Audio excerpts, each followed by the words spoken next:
तो नमस्कार दिव्य सज्जनों। आज हम थोड़ी भूतिया घटनाओं पर चर्चा करेंगे जो कि बिल्कुल भी काल्पनिक नहीं है। ये मैं बचपन से सुनता आ रहा हूँ, मतलब मैं नहीं, नमन, मैं अमिताभ बच्चन नहीं। तो इस कहानी पर आगे चर्चा करते हैं। ये आपके ऊपर है कि आप इस पर माने या ना माने। I totally agree with that. तो इसी के साथ इस वीडियो को शुरू करते हैं।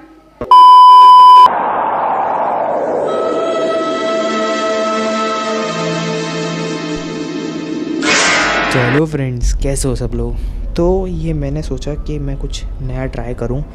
तो ये जो है सीरीज़, ये स्टोरी टेलिंग की सीरीज़ है जिसमें कि मेरे साथ जो भी चीज़ बीत रखी होगी या फिर मैंने सुनी होगी वो चीज़ मैं आपको बताऊंगा।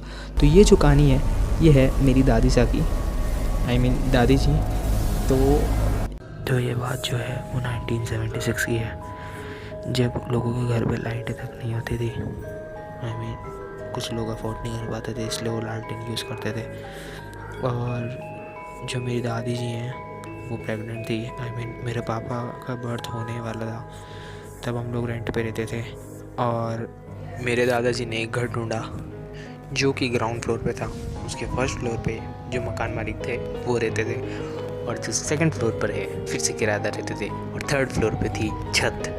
तो इसी के चलते मेरे दादाजी ने जो वो घर ढूंढा था वो मेरी दादी को हमेशा से नेगेटिव फीलिंग देता रहा, और हमेशा से वहाँ पे बेचैनी सा फील होता रहता था मेरी दादी जी को। तो अब वो घर की बात कर लेते हैं। तो उस घर में एक किचन थी, 2 रूम थे और एक लॉबी थी। उन 2 रूम में से एक के अंदर यहाँ पर एक स्पेस बना के रखते थे पुराने ज़माने में, जिसको राजस्थान में कोठी कहते हैं। और तो उसके अंदर पुराने ज़माने में लोग अपने अनाज या फिर बर्तन रखते थे, तो मेरी दादी उसके अंदर बर्तन रखा करती थी। तो उस घर में नॉर्मल डेज़ कभी भी नहीं जाते थे। लाइक कभी ना कभी किसी ना किसी की तबीयत ख़राब ही हुई रहती थी, या तो सर भारी रहता था या फिर किसी की बहुत ना बुरी कंडीशन रहती थी हर टाइम। तो ऐसे एक नॉर्मल डे था, और दादाजी ने मेरी दादी को बोला था कि मेरे दोस्त आने वाले हैं तो उनके लिए खाना बना के रखना। तो मेरी दादी जैसी उस किचन में घुसी, उनके कानों में कोई भारी सी आवाज़ आने लगी। वो वॉइस बहुत डीप थी और किसी लड़की के चिल्लाने की थी। पर दादी जी ने उस आवाज़ को इग्नोर मारा, ये सोचकर कि ये आवाज़ पड़ोस वाले घर से आ रही होगी। पर जैसे ही उन्होंने वो स्टोर की तरफ गई, क्योंकि मेरी दादी उस स्टोर में बर्तन रखती थी, तो वो स्टोर ज़मीन के अंदर टाइप खुद रखा था। तो उसमें से बर्तन निकालने के लिए जैसे दादी नीचे झुकने लगी उसमें, तो उनको लगा कि उन्हें कोई पकड़ के अंदर की तरफ खींच रहा है, और वो उसी स्टोर में अंदर जाए जा रही हैं, और उनका हाथ कोई पकड़ के और अंदर खींचे जा रहा है। तो दादी झटके से बाहर आई और वो पसीना पसीना हो गई थी। उन्होंने सोचा कि मैं प्रेग्नेंट हूँ, इसके कारण कोई घबराहट सी हुई होगी मेरे को। पर जब वो दूसरी बार अंदर गई तो उन्हें कोई सच में धक्का दे रहा था, पर इस बार 2 जने उन्हें अंदर खींच रहे थे। एक आगे से हाथ की साइड से खींच रहा था और कोई पीछे से धक्का भी दे रहा था। दादी पीछे भी नहीं हो पा रही थी, जैसे कि उनका शरीर बिल्कुल अकड़ गया हो। और उन्होंने भगवान का नाम लेकर एक बार मैं पीछे हुई, तब वो स्ट्रंग से बाहर निकली और घबरा कर बाहर आंगन में जाकर बैठ गई। और फिर 4 घंटे वहीं बैठी रही जब तक मेरे दादाजी घर पे नहीं आ गए। उसके बाद वो अंदर गई और बर्तन जो थे वो दादाजी ने निकाल के दिए। अब जब तुम पैरानॉर्मल एक्टिविटीज़ में विश्वास रखते हो तो तुमको पता होगा कि जो भी पैरानॉर्मल एक्टिविटीज़ रहती है ये बच्चे, बूढ़ों और प्रेग्नेंट औरतों पर ज़्यादा असर करती है हमेशा, और कोई बीमार हो उस पर भी।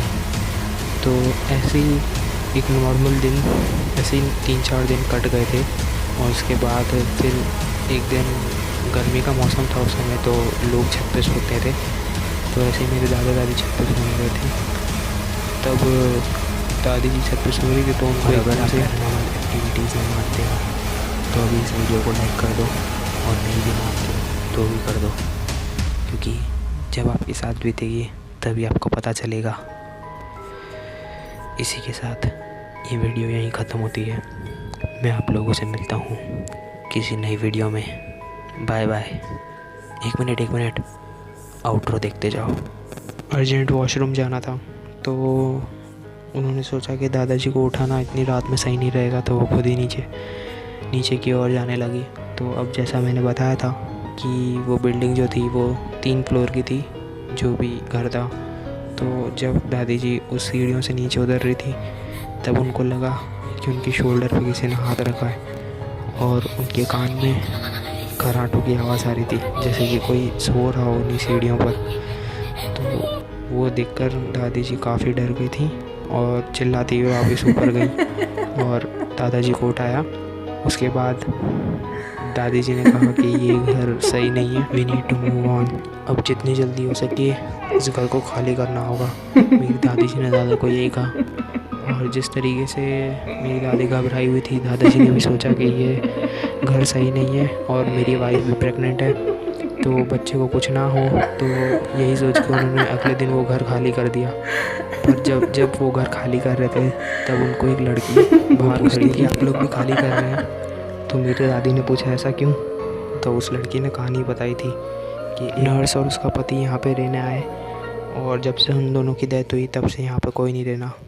तो मेरी दादी ने भी पूछा कि किसकी डेथ, क्या? तब उसने बताया कि यहाँ पे एक नर्स और उसका पति रहते थे। तो उस पति और नर्स की कभी नहीं बनती थी और वो दोनों हमेशा ही लड़ते रहते थे। तो एक रात उस पति ने अपनी पत्नी को मार दिया, जो कि नर्स थी, और उसकी लाश को उसी जो कोठी थी, जो ट्रंक जिसको बोलते हैं, जो ज़मीन के अंदर बना के रखा था, उसी के अंदर डाल दिया था सड़ने के लिए, और ख़ुद ने भी फांसी लगा ली थी। तो ये सुन के मेरी दादी ने जल्दी वो घर खाली कर दिया, और बार बची थी हमारी फैमिली इस चीज़ से। तो ध्यान रखना चाहिए हर चीज़ का, ऐसी चीज़ें कहीं भी और कैसे भी आपके ऊपर हावी हो सकती है। अगर आपको वीडियो इतनी सी पसंद आई होगी तो इस वीडियो को लाइक कर देना। चैनल पर नए हो ना तो सब्सक्राइब करे बगैर जाना नहीं, ये रूल है यहाँ का, ठीक है? 1 मिनट, ये हिला ना अभी, शायद से हिला।